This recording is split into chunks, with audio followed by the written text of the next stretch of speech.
ভবিষ্যতে ক্ষমতা কুক্ষিগত হওয়া ঠেকাতে সাংবিধানিক সংস্কারে ৬ কমিশন গঠন, দেশবাসীকে আইন নিজেদের হাতে তুলে না নেওয়ার আহ্বান প্রধান উপদেষ্টার।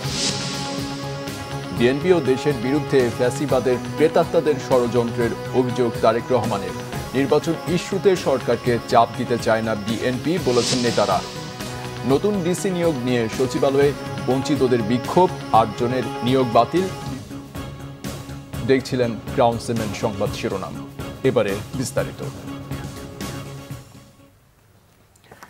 ভবিষ্যতে যাতে নির্বাচনের নামে সংখ্যাগরিষ্ঠের একাধিপত্য দুঃশাসন মানুষের ওপর চেপে না বসে, এক ব্যক্তি, পরিবার বা গোষ্ঠীর হাতে ক্ষমতা কুক্ষিগত না হয়, সেজন্য জবাবদিহিতামূলক কল্যাণমূলক রাষ্ট্র ব্যবস্থা প্রতিষ্ঠায় রাষ্ট্রের সাংবিধানিক সংস্কারের কথা জানিয়েছেন অন্তর্বর্তীকালীন সরকারের প্রধান উপদেষ্টা অধ্যাপক ডক্টর মোহাম্মদ ইউনূস। কাঙ্ক্ষিত সংস্কারের রূপরেখা তুলে ধরেন তিনি। এজন্য ৬ জন বিশিষ্ট নাগরিকের নেতৃত্বে ছাত্র, নাগরিক সমাজ ও রাজনৈতিক দলের প্রতিনিধি নিয়ে ৬টি কমিশন গঠনের কথা জানান প্রধান উপদেষ্টা। দেশবাসীকে আইন নিজেদের হাতে তুলে না নেওয়ার আহ্বান জানান তিনি। রকুনুজ্জামানের রিপোর্টে বিস্তারিত। অন্তর্বর্তীকালীন সরকারের ১ মাস পূর্তি উপলক্ষে জাতির উদ্দেশ্যে দেয়া ভাষণে প্রধান উপদেষ্টা কাঙ্ক্ষিত রাষ্ট্র সংস্কারের রূপরেখা তুলে ধরেন। ভবিষ্যতে নির্বাচনের নামে যেন কোনো ব্যক্তি, পরিবার বা গোষ্ঠী ক্ষমতা কুক্ষিগত করতে না পারে, সেজন্য সংবিধান সংস্কারে ৬টি কমিশন গঠনের কথা জানান তিনি। কমিশনগুলোর নেতৃত্বে থাকছেন নির্বাচন কমিশন সংস্কারে ডক্টর বদিউল আলম মজুমদার, পুলিশ সংস্কারে সাবেক আমলা সফররাজ হোসেন, বিচার বিভাগ সংস্কারে বিচারপতি শাহ আবু নাইম মমিনুর রহমান, জনপ্রশাসন সংস্কারে আব্দুল মুঈদ চৌধুরী, দুদক সংস্কারে ডক্টর ইফতেখারুজ্জামান এবং সংবিধান সংস্কারে ডক্টর শাহাদিন মালিক। নির্বাচন ব্যবস্থার সাথে সম্পর্কিত প্রতিষ্ঠান হিসেবে পুলিশ প্রশাসন, জনপ্রশাসন, বিচার প্রশাসন, দুর্নীতি দমন কমিশন, এই 4টি প্রতিষ্ঠানের সংস্কার করা সুষ্ঠু ও অবাধ নির্বাচনের জন্য অপরিহার্য। এসব প্রতিষ্ঠানের সংস্কার জনমালিকানা ভিত্তিক, জবাবদিহিমূলক এবং কল্যাণমূলক রাষ্ট্র ব্যবস্থা প্রতিষ্ঠায় অবদান রাখবে বলে আমি বিশ্বাস করি। এর পাশাপাশি সমাজের সকল স্তরের মানুষের প্রতিনিধিত্ব ও স্বার্থ নিশ্চিত করার জন্য এবং জুলাই গণঅভ্যুত্থানের বার্তাকে প্রতিফলিত করার জন্য সাংবিধানিক সংস্কারের প্রয়োজন আমরা অনুভব করছি। এসব বিষয়ে সংস্কার করার প্রাথমিক পদক্ষেপ হিসেবে আমরা প্রাথমিকভাবে ৬টি কমিশন গঠন করার সিদ্ধান্ত নিয়েছি। এই ৬ কমিশনের কর্মপ্রক্রিয়া এবং কমিশনের রিপোর্টের পর কিভাবে সংস্কারের রূপরেখা চূড়ান্ত হবে তা পরিষ্কার করেন প্রধান উপদেষ্টা। পূর্ণাঙ্গভাবে গঠিত হওয়ার পর কমিশন আনুষ্ঠানিকভাবে তাদের কাজ আগামী ১ অক্টোবর থেকে শুরু করতে পারবে বলে আমি আশা করছি এবং এটি পরবর্তী ৩ মাসের মধ্যে সম্পন্ন হবে বলে আমরা ধারণা করছি। কমিশনের রিপোর্টের ভিত্তিতে সরকার পরবর্তী পর্যায়ে প্রধান রাজনৈতিক দলগুলোর সাথে পরামর্শ সভার আয়োজন করবে। চূড়ান্ত পর্যায়ে ছাত্র সমাজ, নাগরিক সমাজ, রাজনৈতিক দলের প্রতিনিধি, সরকারের প্রতিনিধি নিয়ে ব্যাপক ভিত্তিক ৩ থেকে ৭ দিন ব্যাপী একটি পরামর্শ সভার ভিত্তিতে সংস্কার ভাবনার রূপরেখা চূড়ান্ত করা হবে। এছাড়া শেখ হাসিনা সরকারের বড় বড় প্রকল্পগুলোর অসৎ উদ্দেশ্যের সমালোচনা এবং চলমান প্রকল্পগুলোর ভবিষ্যৎ নিয়ে দিক নির্দেশনামূলক বক্তব্য ছিল প্রধান উপদেষ্টার ভাষণে। আমরা স্বৈরাচারী হাসিনা সরকারের অহেতুক কোটি কোটি টাকা ব্যয়ের প্রকল্প বাস্তবায়িত হতে দেখেছি, যেগুলো কখনোই দেশের মানুষের জন্য ছিল না, বরং এর সাথে জড়িত ছিল কুৎসিত আমিত্ব এবং বিশাল আকারের চুরি। চলমান এবং প্রস্তাবিত সকল উন্নয়ন প্রকল্পগুলোর যাচাই বাছাই করার কাজ ইতিমধ্যে আমরা শুরু করেছি। প্রকল্প বাস্তবায়নের পর্যায় বিবেচনা করে বাকি কাজে ব্যয়ের সাশ্রয় এমনকি প্রয়োজন মতে তা বাতিল করার কথা বিবেচনা করা হবে। দেশের মানুষকে আর ফাঁকি দেওয়া চলবে না। কর্মসংস্থান তৈরি করবে এমন প্রকল্পগুলোকে আমরা অগ্রাধিকার দেব। লুটপাট ও পাচার হয়ে যাওয়া অর্থ ফিরিয়ে আনার উদ্যোগ আমরা নিয়েছি। আর্থিক খাতে শৃঙ্খলা ফিরিয়ে আনতে একটা ব্যাংকিং কমিশনও গঠন করার উদ্যোগ নেওয়া হয়েছে।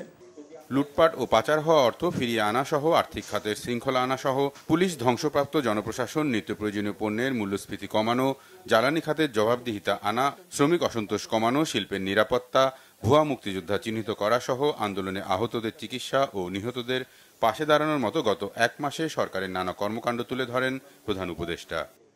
ফ্যাসিবাদী সরকার লুটপাট করার জন্য নতুন করে ৬০,০০০ কোটি টাকা ছাপিয়ে বাজারে ছাড়ার কারণে মুদ্রাস্ফীতির শিকার হয়েছে দেশের মানুষ। এই অতুলনীয় মুদ্রাস্ফীতি নিয়ন্ত্রণ অন্তর্বর্তী সরকারের অন্যতম প্রধান লক্ষ্য। কেউ আইন নিজের হাতে তুলে নেবেন না। আইন নিজের হাতে তুলে নিয়ে কেউ সমাজে বিশৃঙ্খল পরিবেশ সৃষ্টি করলে আমরা তাকে অবশ্যই শাস্তির আওতায় নিয়ে আসব। আমরা একটি সাম্প্রদায়িক সম্প্রীতির দেশ। ধর্মীয় সম্প্রীতি বিনষ্ট হয় এমন কোনো কাজ কেউ কোনোভাবেই করবেন না। ধর্ম, বর্ণ, শ্রেণী, পেশা নির্বিশেষে সবার সমান অধিকার নিশ্চিত করাই সংস্কারের মূল লক্ষ্য বলে উল্লেখ করেন প্রধান উপদেষ্টা অধ্যাপক মোহাম্মদ ইউনূস। আহ্বান জানান ছাত্র শ্রমিক জনতার এই বিপ্লবের লক্ষ্যকে দ্রুত বাস্তবায়নে ঐক্যবদ্ধ অংশগ্রহণের। ধৈর্য ধরুন, এই কথাটি আমি মোটেই আপনাদের বলবো না। রুকুনুজ্জামান, বাংলা ভিশন, ঢাকা। বিএনপির ভারপ্রাপ্ত চেয়ারম্যান তারেক রহমান বলেছেন, দেশে ফ্যাসিবাদী সরকারের পতন ঘটলেও তাদের প্রেতাত্মারা রয়েছে। তারা বিএনপি ও দেশের বিরুদ্ধে ষড়যন্ত্র করছে। বিএনপি নেতা আব্দুস সালাম পিন্টুর মুক্তির দাবিতে বুধবার টাঙ্গাইলের গোপালপুরে আয়োজিত সমাবেশে ভার্চুয়ালি যুক্ত হয়ে প্রধান অতিথির ভাষণে তিনি এই কথা বলেন। টাঙ্গাইল প্রতিনিধি আতাউর রহমান আজাদের তথ্য ও ছবিতে একটি ডেস্ক রিপোর্ট। টাঙ্গাইলের গোপালপুরে সুতি VM পাইলট উচ্চ বিদ্যালয় মাঠে সাবেক উপমন্ত্রী অ্যাডভোকেট আব্দুস সালাম পিন্টুর মুক্তির দাবিতে আয়োজিত সমাবেশে ভার্চুয়ালি প্রধান অতিথি ছিলেন বিএনপির ভারপ্রাপ্ত চেয়ারম্যান তারেক রহমান। গণতান্ত্রিক প্রক্রিয়ার মাধ্যমে বিএনপি নির্বাচিত হলে গতানুগতিক নয়, উন্নয়ন ও উৎপাদনমুখী রাজনীতি করবে বলে জানান তারেক রহমান। বিশেষ করে দেশের বিভিন্ন অঞ্চল ভিত্তিক বিখ্যাত পণ্যগুলোকে পরিকল্পনার মাধ্যমে আন্তর্জাতিকভাবে পরিচিত ও রপ্তানির ব্যবস্থা করা হবে। জনগণের যে রাজনীতিতে অধিকার প্রতিষ্ঠার জন্য আমরা বিগত 17 বছর যাবৎ জনগণকে সাথে নিয়ে সংগ্রাম করছিলাম, তার আংশিক অর্জিত হয়েছে। আগামী দিনে জনগণের সহযোগিতায় বিএনপি ইনশাআল্লাহ জনগণের সরকার গঠন করতে সক্ষম হলে আমরা বাংলাদেশে আবারও সেই উৎপাদন এবং উন্নয়নের রাজনীতি চালু করতে চাই। বাংলাদেশের কোন অঞ্চলে কোন সম্ভাবনা আছে, যেই সম্ভাবনাকে কাজে লাগালে, যেই সম্ভাবনার দ্বারকে উন্মোচন করতে পারলে বাংলাদেশের মানুষের ভাগ্যের পরিবর্তন করা সম্ভব।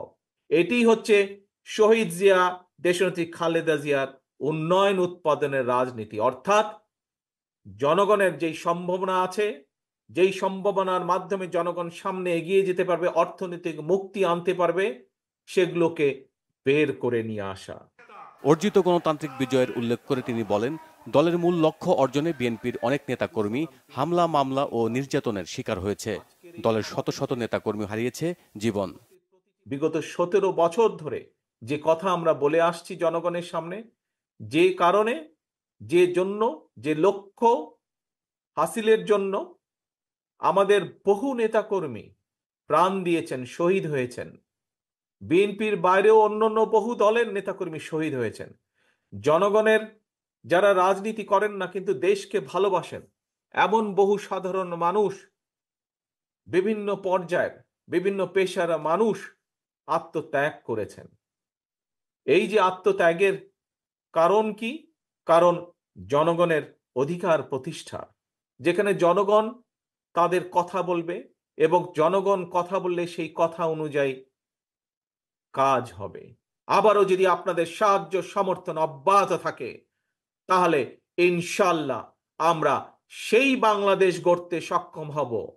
বাংলাদেশ জাতীয়তাবাদী দলের নেতৃত্বে আমরা সেই বাংলাদেশ গড়তে সক্ষম হব, যেই বাংলাদেশের মানুষ একাধারে যেমন রাজনৈতিক স্বাধীনতা ভোগ করবে, ঠিক একইভাবে বাংলাদেশের মানুষের অর্থনৈতিক মুক্তি অর্জনের সেই সম্ভাবনার দ্বার উন্মোচিত হবে। তারেক রহমান বলেন, এমন একটি সরকার প্রয়োজন যারা জনগণের জন্য কাজ করবে। আপনাদের সমর্থন নিয়ে সরকার গঠন করতে সক্ষম হলে বাংলা ভিশন নিউজ ডেস্ক। এই সম্ভাবনার এদিকে ছাত্র জনতার অভ্যুত্থান ও স্বৈরাচার আওয়ামী শাসনামলে গণতন্ত্রের জন্য প্রাণ দেয়া শহীদদের স্মরণে 14 সেপ্টেম্বর ও গণতন্ত্র দিবস উপলক্ষে 15 সেপ্টেম্বর সমাবেশ কর্মসূচি ঘোষণা করেছে বিএনপি। নির্বাচন ইস্যুতে অন্তর্বর্তী সরকারকে সময় বেঁধে দিয়ে চাপ সৃষ্টি করতে চাচ্ছে না বলে জানিয়েছেন বিএনপি নেতারা। রিপোর্ট করছেন সিকান্দার রেমান।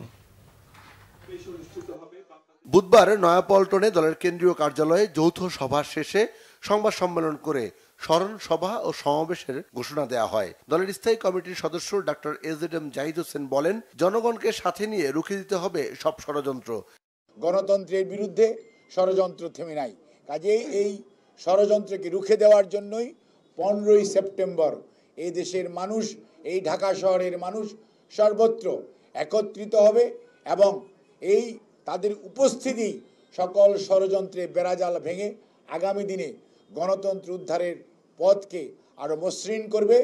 নির্বাচন ইস্যুতে অন্তর্বর্তী সরকারকে সময় বেঁধে দিয়ে চাপ সৃষ্টি করতে চাচ্ছে না বিএনপি। বাংলাদেশে নিযুক্ত অস্ট্রেলিয়ান হাই কমিশনারের সাথে বৈঠকের পর এ কথা জানান বিএনপি স্থায়ী কমিটির আরেক সদস্য আমির খসরু মাহমুদ চৌধুরী। আমরা বলেছি আমাদের পক্ষ থেকে সার্বিক সহায়তা করছি সরকারকে, কারণ এটা সমস্ত জাতির প্রত্যাশার একটা সরকার, যারা জাতির আকাঙ্ক্ষা প্রত্যাশা পূরণে সমর্থ হবে, এবং আমরা সেখানে আমাদের পক্ষ থেকে সার্বিক সহযোগিতা দিয়ে যাচ্ছি, দিয়ে যাব। এবং বিষয়গুলো আজকে বাংলাদেশের মানুষের যে নতুন স্বপ্ন দেখছে, যে আগামীর বাংলাদেশ দেখছে, এটা আমরা সবাই মিলে করতে হবে। আলোচনার মধ্য দিয়ে যে কোনো সংকট সমাধান সম্ভব বলে জানান বিএনপি নেতারা। রোহিঙ্গার ব্যাপারে সিকান্দার রেমান, বাংলা ভিশন, ঢাকা। ডিসি নিয়োগকে কেন্দ্র করে বুধবারও উত্তপ্ত ছিল প্রশাসনের প্রাণকেন্দ্র সচিবালয়। মঙ্গলবার দিনভর বিক্ষোভের পর বুধবারও কর্মসূচি পালন করেন পদবঞ্চিতরা। এদিকে নবনিযুক্ত ডিসিদের মধ্যে 8 জনের নিয়োগ বাতিল করার কথা জানিয়েছেন জনপ্রশাসন মন্ত্রণালয়ের সিনিয়র সচিব মখলিসুর রহমান। গত দুদিনে 5 জন ডিসি নিয়োগকে কেন্দ্র করে মঙ্গলবার থেকেই উত্তপ্ত প্রশাসনের প্রাণকেন্দ্র সচিবালয়।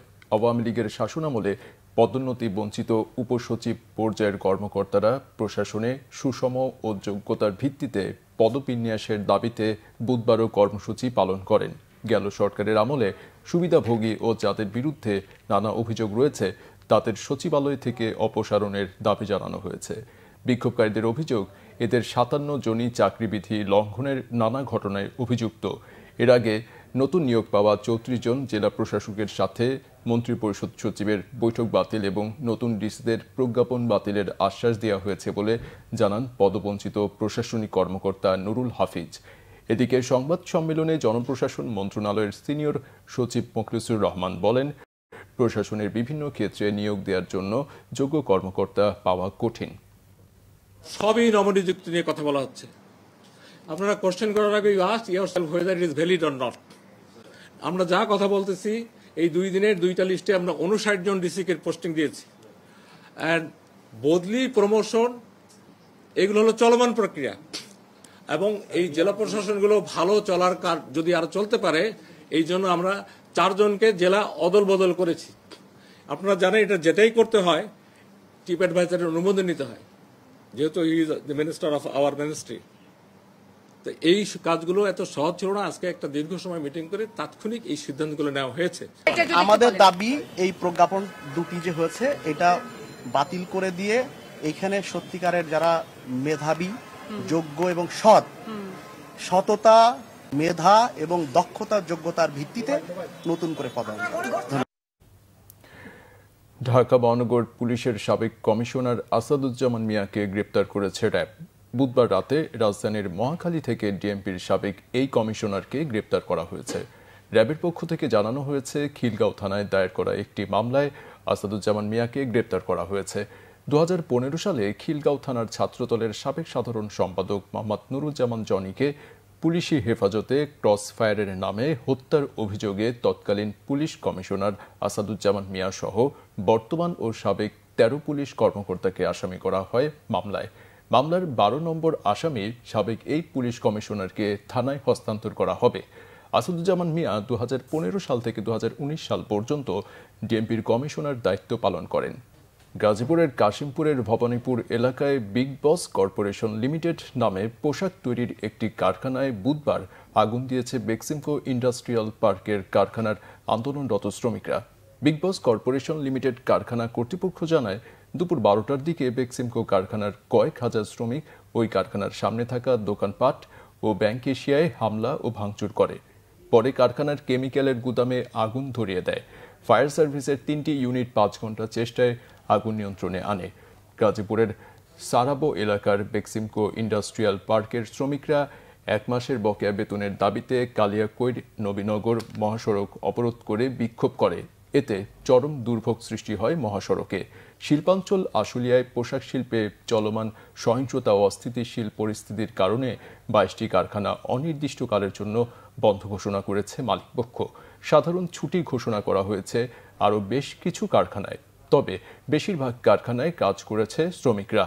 অন্যদিকে শিল্পাঞ্চল আশুলিয়ায় চলমান নৈরাজ্য বিশৃঙ্খলা থেকে গার্মেন্টস শিল্পকে বাঁচাতে বিকালে শ্রমিক জনতার সমাবেশ হয়েছে নরসিংহপুরে। এতে ঢাকা 19 আসনের সাবেক সংসদ সদস্য ডাক্তার দেওয়ান সালাউদ্দিনের সভাপতিত্বে প্রধান অতিথি ছিলেন বিজিএমইএর সভাপতি খন্দকার রফিকুল ইসলাম।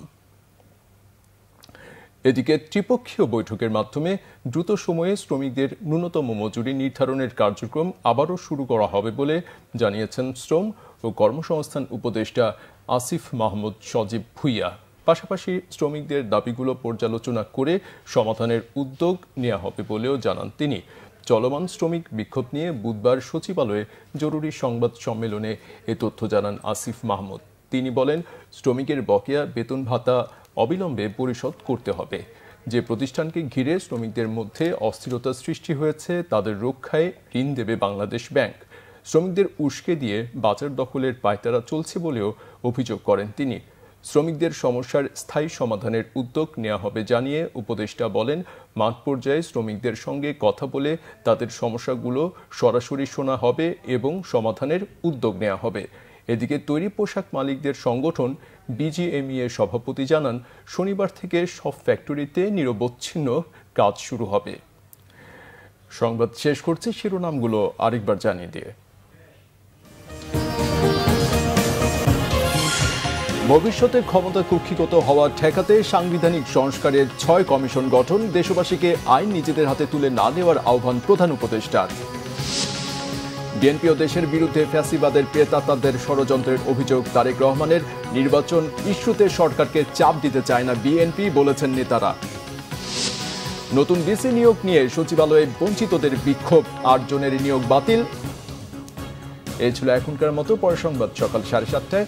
এছাড়া বাংলাভিশন সংবাদ ও সংবাদ সংশ্লিষ্ট অনুষ্ঠান দেখতে ভিজিট করুন www.bvnews24.com ও facebook.com/banglavisionnews এবং সাবস্ক্রাইব করুন youtube.com/banglavisionnews। এতক্ষণ সাথে থাকায় ধন্যবাদ।